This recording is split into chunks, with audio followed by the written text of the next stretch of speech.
Excellencies, President of the General Assembly, Secretary General of the United Nations, Excellencies, Heads of State and Government, Heads of Delegation, distinguished delegates, dear compatriots, I have the immense honor to represent here at the General Assembly of the United Nations the Haitian people at a particular crossroads in our history. We are a proud people. Despite all of the difficulties, we've always been able to lift ourselves up. The first black republic in the world, Haiti is proud of its heroic fight for freedom and human dignity. Today, we find ourselves at a decisive crossroads. It is with the weight of this history on our shoulders that we have a hope for a better future. This is how I address you today, calling for solidarity on the part of the international community. Allow me, firstly, to address my warm congratulations to you, Excellency Philemon Yang, former Prime Minister of Cameroon, and congratulate you on your election as President of the 79th session of the General Assembly. Haiti stands firmly by your side, and we assure you of our full support throughout your mandate in order to ensure that this session will be a success for the entire international community. I would also like to indicate the exceptional quality of the work of your predecessor at the 78th session, His Excellency Mr. Dennis Francis of Trinidad and Tobago, who conducted work with dexterity, leadership, and wisdom. I would also like to take this opportunity to express on behalf of the Haitian people our gratitude to you, Secretary General Antonio Guterres, for your visit to Haiti, your presence on our soil, and your unfailing support for our request to the Security Council, in particular with regard to reinforcement of the national police in Haiti, and for all your interventions in favor of Haiti have been very much appreciated, and we will never forget. I would like to express my extreme thanks to the international community for the support given to my country during these times of crisis. This solidarity, which can be seen through the security initiatives, also those of humanitarian aid and support for development, is very much appreciated. It is through this ongoing cooperation and adapted to our situation that Haiti is becoming stronger, more resilient, and will continue towards development and progress. I would like to greet here all Haitian compatriots throughout the world who, whilst being attached to their country of birth, are forced to seek out more favorable skies in order to make a living. Everyone recognizes that they're very hard workers, and I want to tell them, wherever they are, that the Presidential Council of Transition and the government is thinking of them whilst we await an improvement of conditions so that they can come back into the fold. I would also like to take this opportunity to greet Amnesty International and other organizations closely following up on the defense of human rights of Haitians and violations of these rights throughout the world. On behalf of the entire Haitian people, I would like to extend a brotherly greeting to all friends of Haiti that have shown solidarity towards the migrants from our country, and in particular those living in Springfield, Ohio in the United States. The long history of friendship and reciprocal solidarity between our two nations since our participation in the Battle of Savannah of 1779 have enabled us to say with confidence that the American people reject any incitement to hate against our community. The active participation of Haitian immigrants at various levels of life in the United States is tangible and significant. In this regard, The passions that naturally arise during an election campaign should never serve as a pretext for xenophobia or racism in a country such as the United States, a country forged by immigrants from all countries and which has become a model of democracy for the world. Mr. President, Excellencies, ladies and gentlemen, the theme of this 79th General Assembly is leaving no one behind, acting together for the advancement of peace, sustainable development and human dignity for present and future generations. This very much resounds with the major challenges that we are facing today. This theme is an urgent call for unity and international cooperation in a context where inequalities, conflicts and the climate crisis are rendering even more vulnerable millions of people throughout the world. Whilst many nations are struggling to achieve the Sustainable Development Goals, it is more necessary than ever to guarantee that all voices, and in particular those of the most marginalized, are included in the global decision-making process. This theme is also of capital importance when it comes to the context of the crisis in Haiti.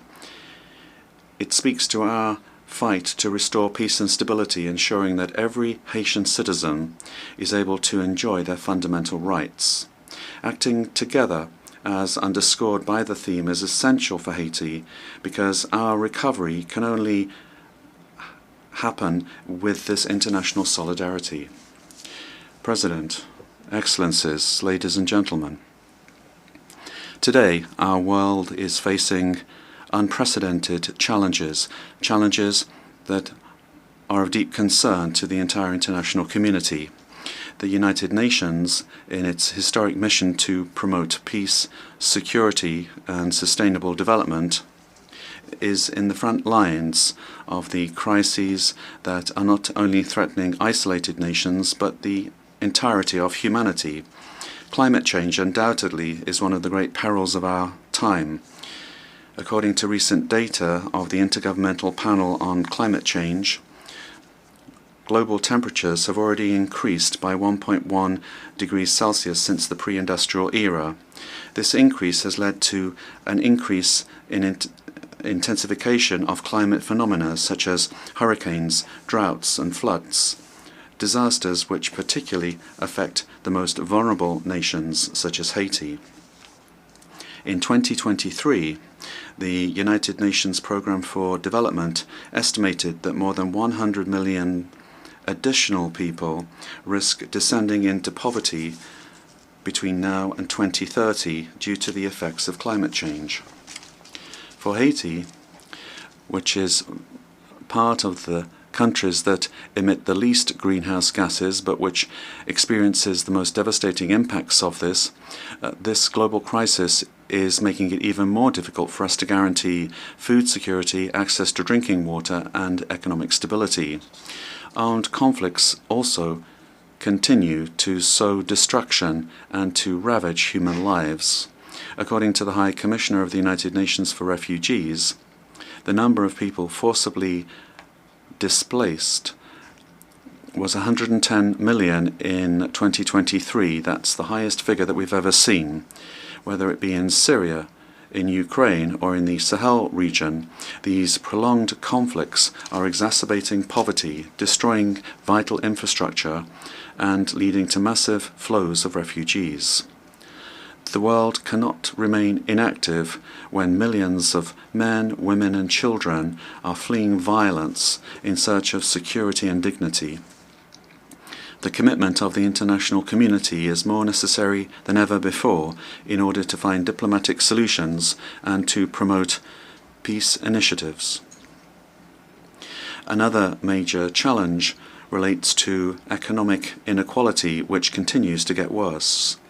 According to the Human Development Report of 2023 of the UNDP, almost 1.2 billion people are still living in multidimensional poverty, namely that they lack access to essential services such as health, education, and conditions for a decent life. The COVID-19 pandemic has worsened these inequalities, pushing millions of additional people into poverty. For nations such as Haiti, this impact has been devastating. With a high level of poverty, the country is facing profound structural challenges, but these inequalities are not just a Haitian problem. They are a global problem which requires global economic reform. Moreover, the challenges linked to food insecurity have become worse in recent years. According to the United Nations Food and Agriculture Organization, FAO, more than 735 million people in the world suffered from famine in 2022, an alarming increase that reflects the disruptions caused by conflicts, economic crises, and climate change. Haiti, unfortunately, is no exception to this. The World Food Programme recently underscored that almost half of the Haitian population is in a situation of acute food insecurity. This situation is not just a humanitarian emergency, but it is a threat for the stability of our nation. We must work together to strengthen our farming systems, guarantee fair access to food resources, and fight against hunger in a concerted and sustainable manner. Finally, technological progress provides new opportunities, but also new threats. The acceleration in the development of artificial intelligence, the proliferation of cyber attacks, and disinformation are endangering the stability of democracies throughout the world. The report of the International Telecommunications Union demonstrates that the digital divide remains a major challenge, with almost 2.7 billion people still not having access to the Internet in 2023. Haiti is one of the least connected countries, and we urgently need support in order to fill in this digital divide so that we can fully participate in the global economy of the 21st century. This year, Haiti reaffirms its commitment in favor of the preservation of our common heritage, the oceans. That's why today I announced proudly that Haiti will sign the agreement on marine biodiversity of areas beyond national jurisdiction adopted on the 19th of June 2023 and open for ratification since the 20th of September 2023. This agreement is a crucial tool to guarantee the protection of marine biodiversity, to promote sustainable use of marine resources and strengthen the resilience of island states such as our own in the face of climate challenges. Haiti has decided to cooperate with the international community to ensure that this agreement is a benefit to all of humanity while making our contribution to the protection of marine ecosystems on which we all depend. These global challenges can only be addressed through a renewed commitment to multilateralism, through solidarity and collective action. Haiti, despite our difficulties, is ready to cooperate with the international community to overcome these crises and build a future where peace, justice, and human dignity are triumphant. But we can't do this alone. It's only together that we can act to guarantee that no one is left behind. Excellencies, ladies and gentlemen, in proclaiming the independence of Haiti in January 1804, General Jean-Jacques Dessalines, the founding father of our homeland, gave human rights a universal character. He began the dismantling of the colonial and slave order, and then human rights ceased just being white man's human rights and became human rights for all men and all women, namely the rights of all humankind. In this regard, and as representative of the Republic of Haiti, and as an official spokesperson for the Haitian people, I must draw the attention of the leaders of the major powers to the danger of a nuclear war threatening the existence of peoples on all continents. In this regard, on behalf of the Republic of Haiti, I launch an urgent call to all heads of state of the United Nations to prevent humanity experiencing this peril of the end of civilization on Earth. President, Excellencies, ladies and gentlemen, I am speaking today with the experience of several years dedicated in the service of my country. My political career is very much anchored in the history of Haiti, and it's led me through various trials, always with the same goal in mind: the progress of my country, the pride, the restored dignity and the well-being of the Haitian people that are so downtrodden. Having presided the Senate of the Republic from 1995 to 2000, and having been a witness to critical moments in our political history, I have seen the challenges that our country has been facing. My political commitment goes back to a time when the fight for stability and democracy were everywhere. Today, as President of the Presidential Council of Transition, I find myself once again at a key point in the history of Haiti. My career has shown me that resilience and collective willingness are the only ways to guarantee a stable and prosperous future. It is with this vision, this devotion, and the strength given to me by this rich political experience that I am leading the transition, determined to lead Haiti towards peace, security, and participatory democracy through the holding of the National Conference and the renewal of politicians through free, credible, and transparent elections.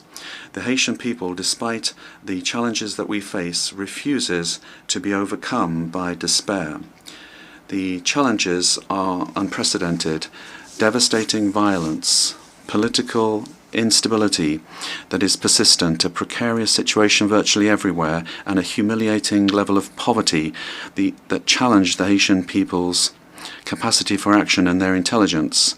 In the middle of this storm, we understood that we had to take a brave decision, that of coming together, becoming unified despite deep differences, in order to rise up again in full confidence towards an exit to the multi-dimensional crisis that has been afflicting us now for far too long. The creation of the Presidential Council of the Transition is how we put this decision into force. It's a tangible example of this willingness to become reconciled with ourselves. This council, which brings together organizations of civil society and the entire political spectrum, is the fruit of long negotiations. It is the embodiment of the plurality of Haitian society. Its roadmap is clear: to restore public order, to hold free and transparent elections at the end of 2025, to restore trust in the institutions of the state. In order to do this, we, those that bear responsibility at the highest levels of the state, know that we will need the support of the international community. But first and foremost, we have to be able to count on ourselves, on our resilience, our capacity to overcome differences and internal divisions.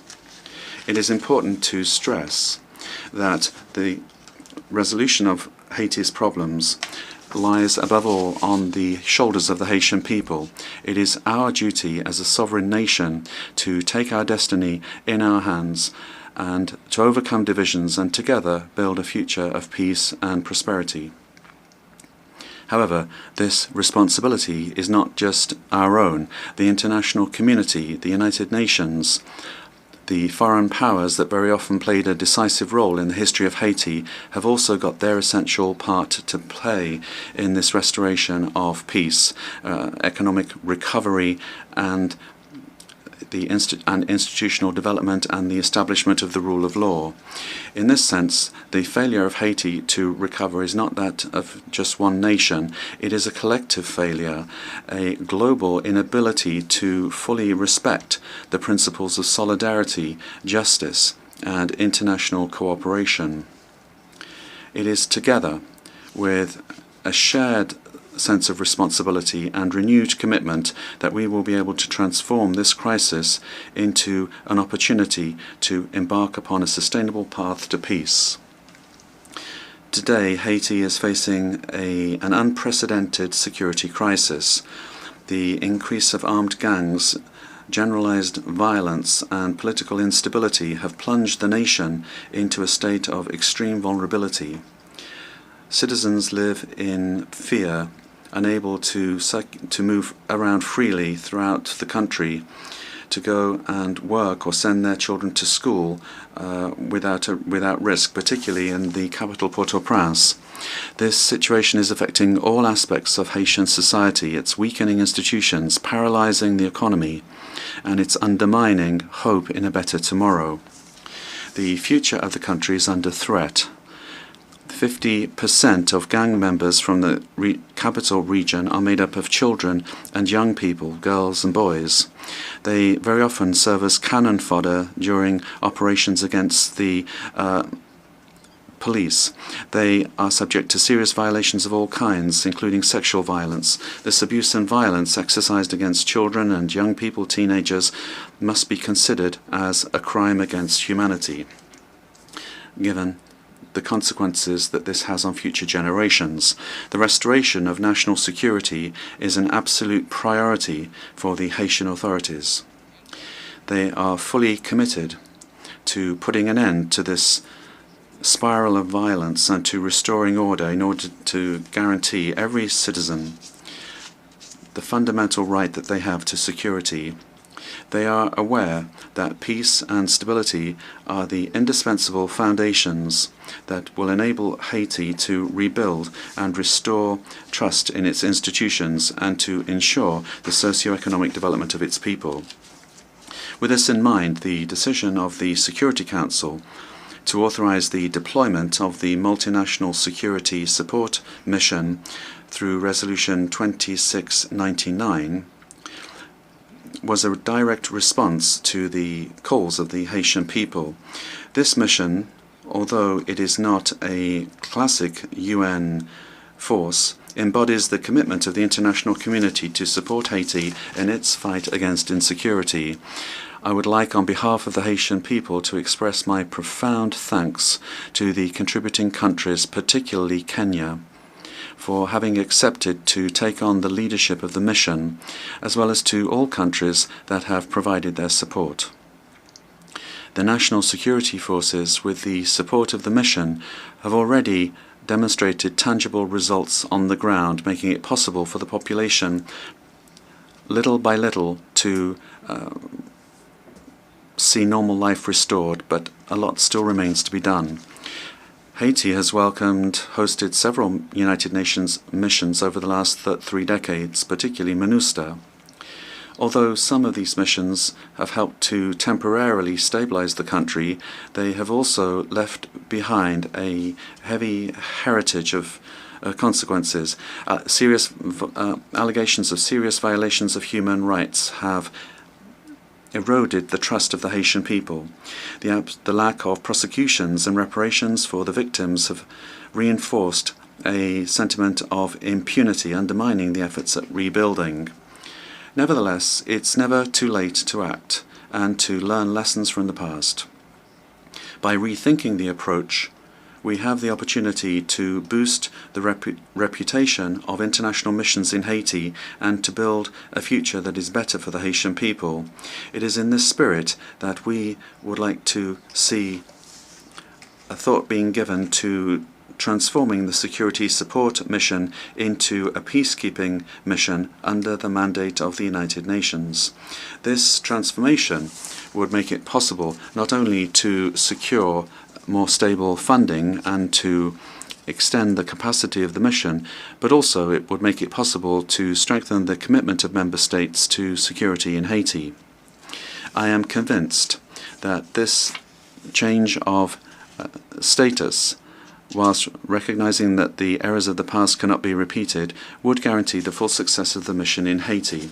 Excellencies, ladies and gentlemen, today I stand before this assembly as the voice of the Republic of Haiti, a country whose history is inextricably linked to the ideals of freedom and justice that we all celebrate here.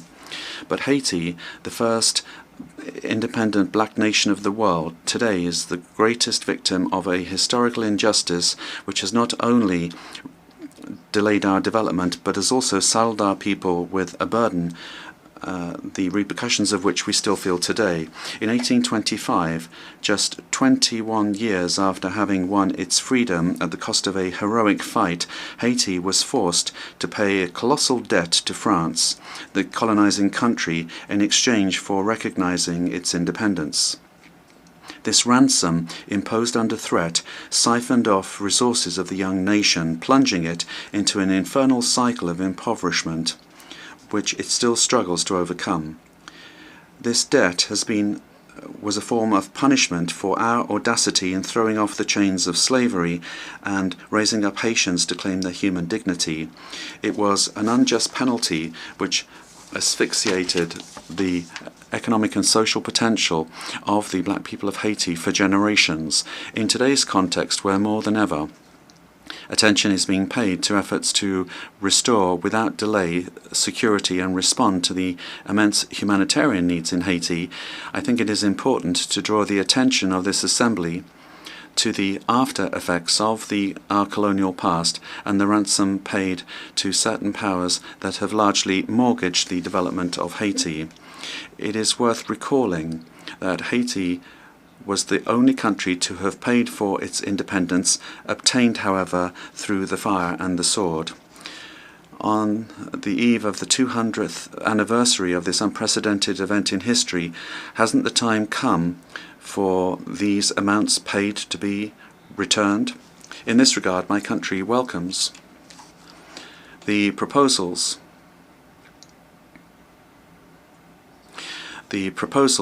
made by a number of governments and also some agencies of the United Nations for specific action with regard to recognition, reparation and restitution for the wrongs of the past.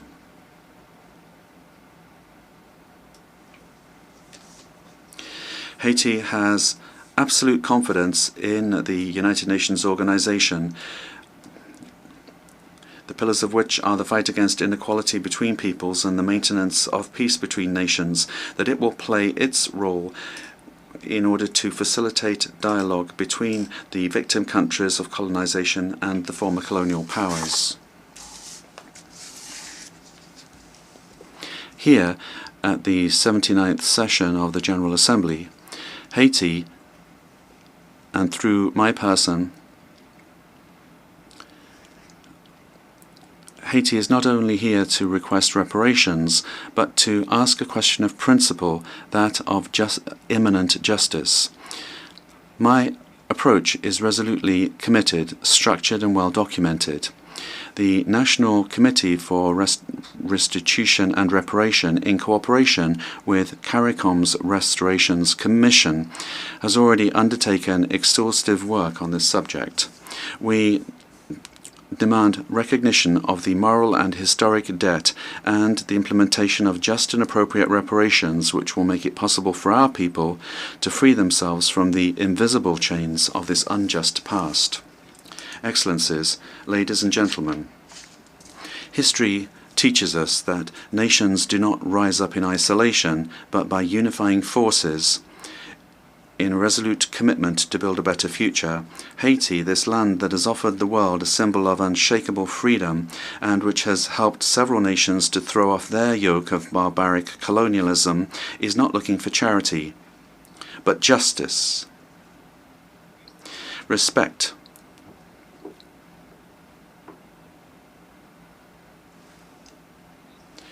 respect for its dignity and its right to a dignified and prosperous existence. The challenges that we face today are certainly huge, but they are not insurmountable.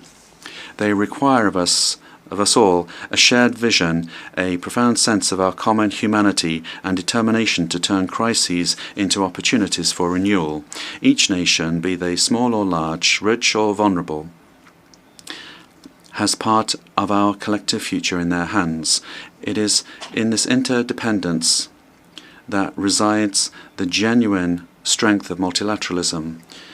May this general debate be the moment where we reaffirm our unfailing commitment towards peace, human dignity, and sustainable development, because what we do today will resound for centuries to come. History will judge the way that we have been able to respond to the challenges of our times, together in a spirit of solidarity and cooperation. We can and we must build a future where no people, no nation is left behind. Long live Haiti. Long live international cooperation. Tomorrow, another country. Tomorrow, another world. I thank you for your attention.